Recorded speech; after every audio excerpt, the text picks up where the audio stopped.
Hello viewers, myself is Anshuman Purohit और आज हम partial differential equation of first order में देखेंगे लैग्रांगे सब्सिडियरी इक्वेशन या पार्शियल डिफरेंशियल इक्वेशन को हम कैसे इस मेथड से सॉल्व कर सकते हैं, लैग्रांगेज मेथड से। तो स्टूडेंट, इसका स्टैंडर्ड फॉर्म होता है capital P into small p plus capital Q into small q is equal to R। ठीक है स्टूडेंट, यहाँ पे स्मॉल p और स्मॉल q मैं आपको पिछले लेक्चर में बता चुका हूँ क्या होते हैं। तो इसका सिंपल वर्किंग रूल हम देख लेते हैं। जो भी हमें स्टैंडर्ड क्वेश्चन दिया होगा वो इसी फॉर्म में होगा, हम उसको इस फॉर्म से कंपेयर करेंगे और कैपिटल P, कैपिटल Q और कैपिटल R की वैल्यू हम फाइंड करेंगे। ठीक है, स्टैंडर्ड फॉर्म से कंपेयर करके कैपिटल P, Q, R की वैल्यू फाइंड करेंगे। उसके बाद हम क्या करेंगे, लैग्रांगेज की ऑक्सिलरी इक्वेशन लिखेंगे dx/p is equal to dy/q is equal to dz/r। इस स्टैंडर्ड ऑक्सिलरी इक्वेशन में हम पुट कर देंगे p, q और r।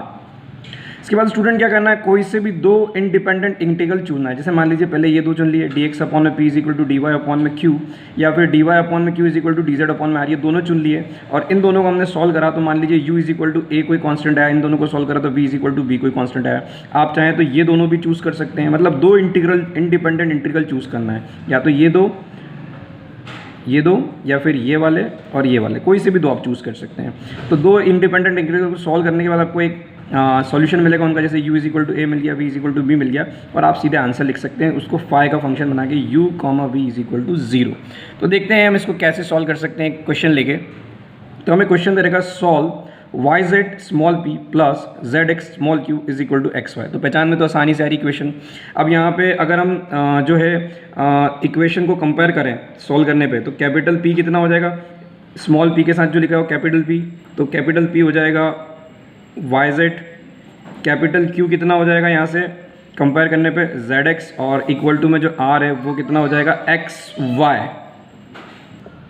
तो स्टूडेंट हमने कंपेयर करके P, Q और R की वैल्यू निकाल लिया। अब हम क्या करेंगे, लैग्रांगेज ऑक्सिलरी इक्वेशन लिखेंगे, ठीक है, इस गिवन इक्वेशन के लिए। तो स्टूडेंट वो होगी dx/p, p की जगह yz is equal to dy/q, q की जगह zx is equal to dz/r और r की जगह xy। ठीक है स्टूडेंट, कोई से भी दो इंडिपेंडेंट इंटीग्रल चूज़ करना है एक एक करके, तो हम चूज़ करते हैं। लेट अस से हमने लिया हमने ले लिया dx/में yz इक्वल टू dy/में zx। तो आप देख सकते हैं जब मैंने इन दोनों को चूज़ करा तो z से z कैंसिल हो गया और मेरे पास बचा dx/में y, dy/में x। तो हम क्या करेंगे, x को इधर ले जाएंगे, y को इधर ले जाएंगे, x dx is equal to y dy। ठीक है student, x dx minus y dy equal to 0। Integrate कर देंगे तो क्या होगा 0, x का x² माइनस y का y² equal to c। 2 common लेके उधर पहुंचाएंगे, c से मल्टीप्लाई करेंगे तो c1 आ जाएगा, तो x² minus y² equal to c1। ये पहले दो इंटीग्रेशन को सॉल्व, पहले दो इंडिपेंडेंट इंटीग्रल को सॉल्व करा। अब दूसरे दो इंडिपेंडेंट इंटीग्रल लेते हैं हम। तो मान लीजिए मैंने लिया dy/में zx dz/में xy। तो आप स्टूडेंट देख सकते हैं यहाँ पे x से x कैंसिल हो गया, वापस से क्या करेंगे, y इधर ले जाएंगे, z इधर ले जाएंगे, तो y dy is equal to z dz, y dy minus z dz equal to 0। Integrate कर देंगे तो y² minus z² is equal to कोई कांस्टेंट c लिखा, 2 कॉमन लेके अगर इधर c से मल्टीप्लाई करेंगे तो y² माइनस z², इसको लिख देते हैं c2, c1 पहले लिख चुके हैं, तो ये मेरे पास दूसरा कांस्टेंट आ गया। तो स्टूडेंट इस इक्वेशन का सोल्यूशन क्या होगा, तो इसका सोल्यूशन हो जाएगा phi u, v equal to 0, जिसमें u का काम यह कर रहा है और v का काम यह कर रहा है। तो बस लिख दीजिए x² minus y² comma u लिख दिया, फिर v लिख देंगे y² minus z² equal to 0, और यह आपका आंसर हो गया। एक और क्वेश्चन लेते हैं बात को समझने के लिए स्टूडेंट्स। तो स्टूडेंट्स एक और क्वेश्चन है xzp plus yzq is equal to xy। Standard form आपको मालूम है p q q is equal to r। Compare करके हम p q और r की वैल्यू लिख देंगे। p का काम कर रहा है xz, q का काम कर रहा है yz और r का काम कर रहा है xy। ठीक है स्टूडेंट, p q r आ गया, तो लैग्रांगेज की ऑक्सिलरी इक्वेशन लिख देंगे। तो वो होती है स्टूडेंट dx/में p और p की जगह आ जाएगा xz, dy/में q की जगह आ जाएगा yz और dz/में r की जगह लिख देंगे xy। ठीक है स्टूडेंट, अब पहले दो इंटीग्रल लेते हैं। फर्स्ट टू इंटीग्रल्स अगर हम लेंगे तो हमने लिया dx/में xz is equal to dy upon में वाई जेड। स्टूडेंट जेड से जेड कैंसिल हो गया यहाँ पे, और अब जेड से जेड कैंसिल होने के बाद मैं इसको अगर इंटीग्रेट कर दूँ, इन दोनों को मैं इंटीग्रेट कर दूँ तो डी एक्स अपॉन में एक्स हो जाएगा, log x is equal to log y हो जाएगा, डी वाई अपॉन में वाई, और एक कॉन्स्टेंट लगा देते हैं लॉग सी। थोड़ा सा इसको सिंप्लीफाई कर लेंगे, log X minus log Y is equal to log C. Log A minus log B क्या होता है स्टूडेंट, ए बाय बी, तो लॉग एक्स बाय वाई लिख देंगे is equal to log C, log से लॉग कैंसिल, तो X by Y is equal to हो गया सी। ये हमारा पहला सोल्यूशन आ गया। स्टूडेंट लास्ट टू इंटीग्रल ले लेते हैं यहाँ पे, तो हम लास्ट टू इंटीग्रल है डी वाई अपॉन में y z, d Z upon में एक्स वाई, वाई से वाई कैंसिल हो गया स्टूडेंट। अब आप यहाँ पे देखेंगे तो हमारे पास डी वाई अपॉन में जेड और डी जेड अपॉन में एक्स, जबकि यहाँ पे डी वाई और डी जेड और यहाँ पे एक्स आ गया है, तो हमें एक्स को एलिमिनेट करना होगा। हमें पूरा जो इक्वेशन है वो सिर्फ वाई और जेड में चाहिए, एक्स जो तीसरा इंडिपेंडेंट वेरिएबल इसको हमें हटाना होगा। तो कैसे हटाएंगे, तो एक्स की वैल्यू यहाँ से निकाल लूँगा, एक्स की वैल्यू यहाँ से क्या हो जाएगी स्टूडेंट, वाई सी। तो मैं क्या करूँगा, d y into x, x को उधर ले आता हूँ, डी जेड, जेड को इधर ले आता हूँ।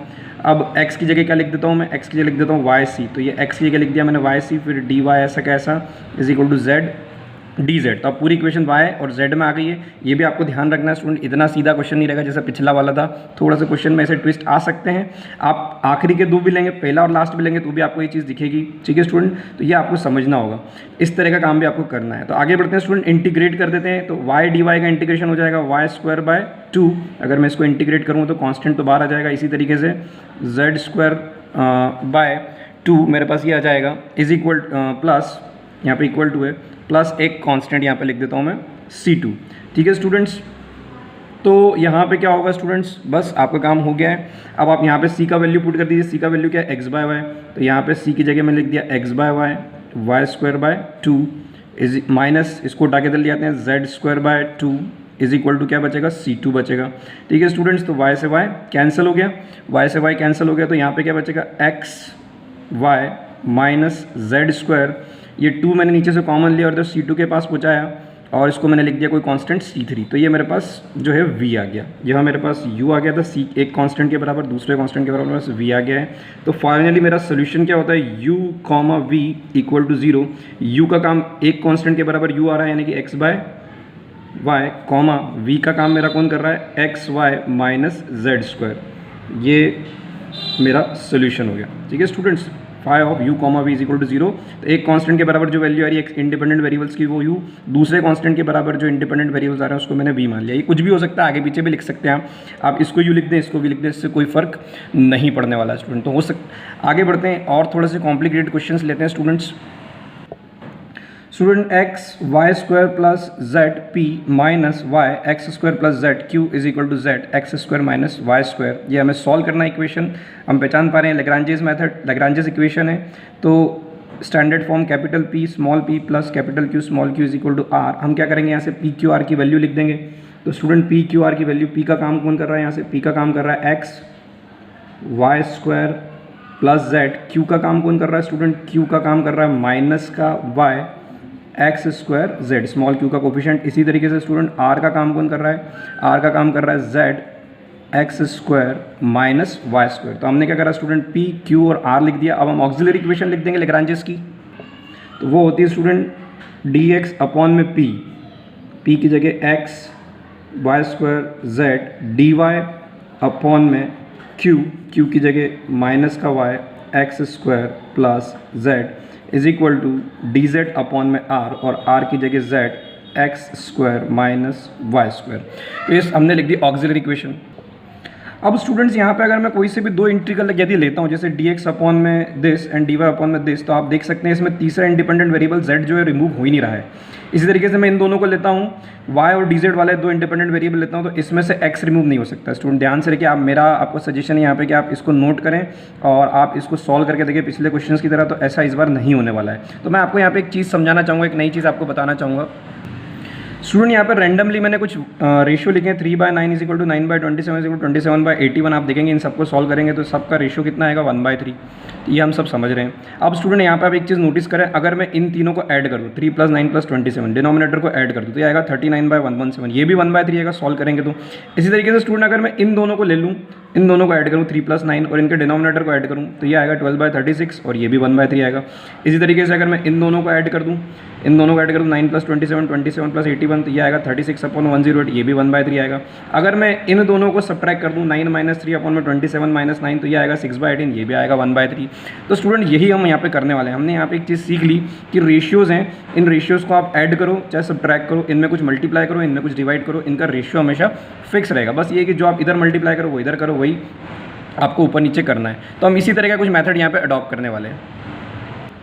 तो स्टूडेंट ऐसे ही कुछ हमें यहाँ पे करना है, और करते समय हमें ध्यान रखना है कि जब मैं इन तीनों को या तो ऐड करूँ तो डिनोमिनेटर 0 हो जाए, या तो इन दोनों को ऐड करके इसको सब्ट्रैक्ट करूँ, ठीक है, तो 0 हो जाए। इसके अलावा आप एक और काम कर सकते हैं, इन तीनों को या इन दोनों को ऐड या सब्ट्रैक्ट करें किसी चीज़ से मल्टीप्लाई करने के बाद या डिवाइड करने के बाद, तो नीचे वालों को जब मैं टी रखूँ तो ऊपर वाला डी टी बन जाए, नीचे वाले को मैं टी रखूँ तो ऊपर वाला डी टी रख जाए। तो करते हैं, समझते हैं हम क्या करने वाला है। देखिए मैं क्या करने वाला हूँ, इसको एक्स से, इसको वाई से और इसको जेड से इस इधर वाले पोर्शन को डिवाइड करता हूँ। देखिए क्या होने वाला है, डी एक्स अपॉन में एक्स अपॉन में एक्स वाई स्क्वायर जेड, ठीक है, एक्स से डिवाइड करा, इसको वाई से डिवाइड करा, माइनस का y x square z upon में वाई, और इसको मैंने जेड से डिवाइड करा ऊपर और नीचे, z x square minus y square, ठीक है स्टूडेंट।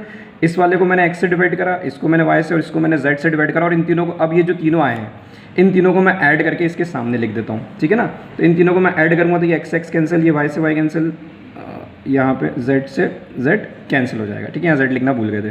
तो क्या होगा स्टूडेंट, जब आप देखेंगे मैं इन तीनों को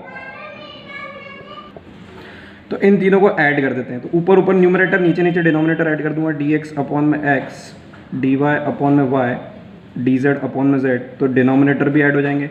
यहाँ बचेगा y square z, x x cancel हो गया, यहाँ पे माइनस का x square plus minus minus minus का जेड, और फिर यहाँ पे plus x square minus y square. तो स्टूडेंट आप देख रहे हैं कि एक्स स्क्वायर से एक्स स्क्वायर कैंसिल, माइनस का वाई स्क्वायर प्लस का वाई स्क्वायर कैंसिल, जेड से प्लस के जेड से माइनस का जेड कैंसिल। तो बेसिकली क्या है, डी एक्स अपॉन में X plus D Y upon में Y plus D Z upon में जेड, इसके डिनोमिनेटर में 0 आ गया। तो हमारा अगला रेशियो क्या बनाया हमने, डी एक्स अपॉन में एक्स, डी वाई अपॉन में वाई, डी जेड अपॉन में जेड, इसके डिनोमिनेटर में क्या आ गया, 0।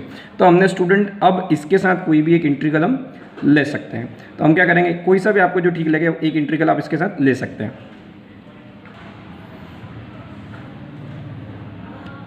ठीक है स्टूडेंट। तो मान लीजिए कोई सा भी ले ले, क्योंकि क्या फ़र्क पड़ने वाला है, मैं मान लीजिए इन दोनों को ले लेता हूँ, लास्ट के दोनों ले लेता हूँ। तो यहाँ पे क्या होगा, डी जेड अपॉन में z x square minus y square equal to d x upon में एक्स, डी वाई अपॉन में वाई, डी जेड अपॉन में जेड अपॉन में 0। अब ये 0 उधर जाएगा तो ये पूरा 0 हो जाएगा। तो बचेगा क्या हमारे पास, डी एक्स अपॉन में एक्स, डी वाई अपॉन में वाई, डी जेड अपॉन में जेड इक्वल टू 0। समझ रहे, तो कोई सा भी दो ले ले, ये इसके साथ ये ले लूँ, चाहे इसके साथ ये ले लूँ, चाहे इसके साथ ये ले लूँ, कोई सा भी ले लूँ, कोई फ़र्क नहीं पड़ने वाला है। तो मैं जब इसको इंटीग्रेट कर दूंगा स्टूडेंट, जब मैं इसको इंटीग्रेट कर दूंगा, इसको इंटीग्रेट कर देंगे, तो इधर इसका इंटीग्रेशन 1/x का log x, 1/y का y log y, और 1/log z is equal to, इसका लिख दें log c, ठीक है स्टूडेंट्स। तो log a plus log b plus log c को हम क्या लिख सकते हैं, हम लिख सकते हैं log a b c, यानी कि log x y z is equal to log c, log a plus log b plus log log 1/x का log x, 1/y का log y, 1/z का log z, तो log x plus log y plus log z। अब log a plus log b plus log b को रख सकते हैं log a b c, a का काम x, b का y और c का z कर रहा है, is equal to log c लिख देते हैं इंटीग्रेशन, ठीक है ना। तो स्टूडेंट्स log से log कैंसिल, तो हमारे पास क्या आ गया, x y z is equal to c, ये हमारे पास एक कांस्टेंट की वैल्यू आ गई। यानी कि मान लीजिए हमने u निकाल लिया, अब हमें क्या निकालना है, v। अब आप सोच रहे होंगे कि अब क्या है, इसके साथ हम क्या करते हैं, इस रेशियो के ये ले लिया, अब ये ले लो, तो भी स्टूडेंट आंसर वही आने वाला है। मैं इसके साथ इसका कॉम्बिनेशन बनाऊँ, इसका बनाऊँ, इसका बनाऊँ, आंसर ये आएगा। तो अब हमें v के लिए कुछ और करना होगा, हमें फिर से इस तरह का कोई ऑपरेशन लगाना होगा, और ये प्रैक्टिस से आएगा। ये किससे आएगा स्टूडेंट, प्रैक्टिस से आएगा। तो हम एक और ऑपरेशन लगाने का प्रयास करेंगे यहाँ पे। तो हम इसमें एक और ऐसा ऑपरेशन लगाएंगे, इन तीनों को या तो ऐड करेंगे, सब्ट्रैक्ट करेंगे, जिससे कि डिनोमिनेटर 0 हो जाए, या फिर नीचे का मैं टी रखूँ तो ऊपर का dt हो जाए। तो फिलहाल ये तो मुझे मालूम है प्रैक्टिस से कि नीचे का टी और ऊपर का dt नहीं होने वाला है, सिर्फ 0 बनाने की कोशिश करते हैं हम। तो देखिए मैं क्या करूँगा, इसमें x का, इसमें y का, और इसको कुछ नहीं कर रहे, इसमें x का मल्टीप्लाई करूँगा तो x dx अपॉन में, नीचे भी x का मल्टीप्लाई करना पड़ेगा, x square y square plus z, इसमें y का मल्टीप्लाई करूँगा dy, तो नीचे हो जाएगा माइनस का Y square x square plus z, इसमें z का मल्टीप्लाई, इसमें कुछ नहीं कर रहे, इसको एज इट इज़ लिख के छोड़ देते हैं। z अपॉन में x square minus y square, क्योंकि मुझे दिख रहा है कि इधर z है इधर z है, तो इधर z स्क्वायर बनाने की कोई ज़रूरत नहीं, इधर z ही रहने देते हैं, ऐसे मैं देख पा रहा हूँ। अब मैं इन दोनों को ऐड करूँगा, उसमें से इसको सब्ट्रैक्ट करूँगा। देखिए x plus d x y d y minus d z, इन दोनों को ऐड करा और तीसरे वाले को मैंने सब्ट्रैक्ट कर दिया। ठीक है ना, कब करा ऐसा, x का इधर y का, पर ऑफिशियली यही कुछ ना कुछ आपको कॉम्बिनेशन लगाने जो मैंने 2 क्वेश्चन बताएं, इससे ज़्यादा आपको कुछ भी करने की ज़रूरत नहीं पड़ेगी। जब आप ऐसा करेंगे तो देखिए स्टूडेंट क्या होगा, x square into y square कितना हो जाएगा, x square y square, x square z square multiply करेंगे, फिर इधर माइनस का वाई स्क्वायर एक्स स्क्वायर, फिर माइनस का Y square z plus minus d z करा तो माइनस का जेड एक्स स्क्वायर, फिर माइनस यहाँ पे minus minus plus z y square, तो जेड एक्स स्क्वायर माइनस का और जेड एक्स स्क्वायर प्लस का, जेड वाई स्क्वायर प्लस का और जेड वाई स्क्वायर माइनस का। ठीक है, x square y square minus का, x square y square plus का, तो ये जीरो हो गया।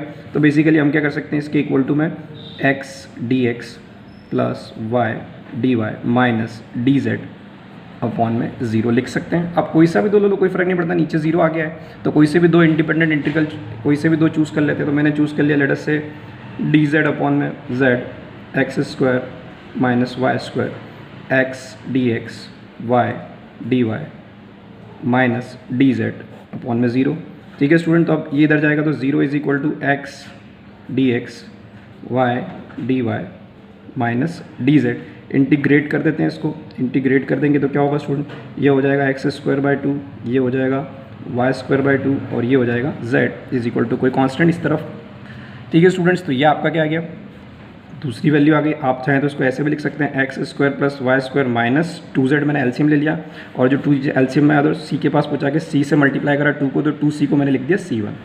तो आप इसको ऐसे भी लिखें चाहे ऐसे लिखें, एलसीएम ले लिया 2 इसमें मल्टीप्लाई हो गया और जो उधर 2 मल्टीप्लाई में गया नीचे से वो c1 लिख दिया, तो आप ऐसे भी लिख सकते हैं। तो ये मेरा क्या आ गया, v आ गया। तो मेरा सोल्यूशन क्या होगा, मेरा सोल्यूशन होगा स्टूडेंट, मेरा इक्वेशन का सोल्यूशन होगा phi u comma v is equal to 0। किसी को भी u मान लो, किसी को भी मान लो। तो मेरा u का काम कौन कर रहा है, पीछे मेरा u का काम कर रहा था, तो स्टूडेंट u का काम कर रहा था एक्स वाई जेड, तो मैं लिख सकता हूँ x y z comma v का काम ये पूरा कर रहा है x square plus y square minus 2z phi equal to 0। आप फाई की जगह यहाँ पे f भी लिखेंगे तो कोई फ़र्क नहीं पड़ेगा। तो ये आपका आंसर आ गया। तो स्टूडेंट्स स्टूडेंट अगर लेक्चर पसंद आया हो तो उसको लाइक ज़रूर करें, डाउट्स को कमेंट बॉक्स में पूछ सकते हैं, कमेंट करके बताएं कैसा लगा और शेयर करके एनकरेज करें। Thank you so much.